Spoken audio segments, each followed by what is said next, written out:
Welcome back to Mission Impossible Mondays, where I review a Mission Impossible movie every Monday leading up to the release of the new movie.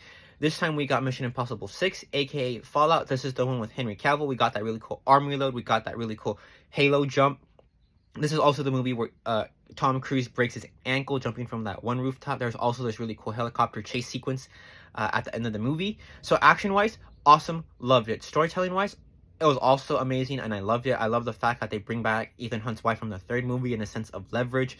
Also, the way that they're trying to continue the storyline of the Syndicate, where there's the Apostles, who's now essentially become the new Syndicate because Solomon Lane is not dead. He's just being passed around from government agency to government agency, being interrogated for information.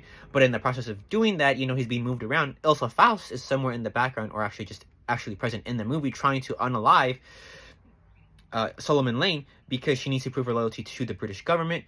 But Ethan Hunt can't allow that, so now the IMF is trying to keep Solomon Lane alive away from Ilsa Faust, and also trying to collect these plutonium cores, which were lost in the very beginning of the movie.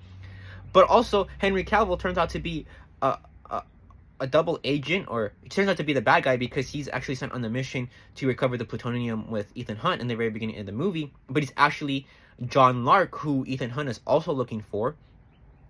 And John Lark is actually working with Solomon Lane. So there's a plot twist. So that was really cool. What else? At the very end of the movie, it was really interesting because I was making this video and I realized that there was only 2 plutonium cores that were disabled. But at the very beginning of the movie, I distinctly remember there being 3 plutonium cores.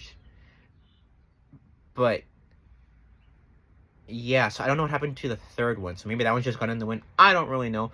But there was really an impossible task because they had to let the plutonium cores start to detonate, the countdown start, because of the fact that there's just so many different fail-safes, to the point where Ethan Hunt had to go get the relay controller and take off this little button or piece from the relay controller, take it off, and then they could cut the red wire. But they were in 3 different spots because Ethan Hunt's after the relay, then Benji's after a different plutonium core, and then there's Luther after a different plutonium core. But the thing is, they all lose communication, and they cut the red wire with like 1 second left, trusting that Ethan Hunt got the relay piece off the controller. But yeah, that was really cool. As to date, this is my favorite Mission Impossible movie, but I guess tune back in next week for Mission Impossible 7, and maybe my thoughts will change. And then 2 weeks from now, I guess we're going to get the new Mission Impossible movie, Mission Impossible 8. So super excited. But yeah,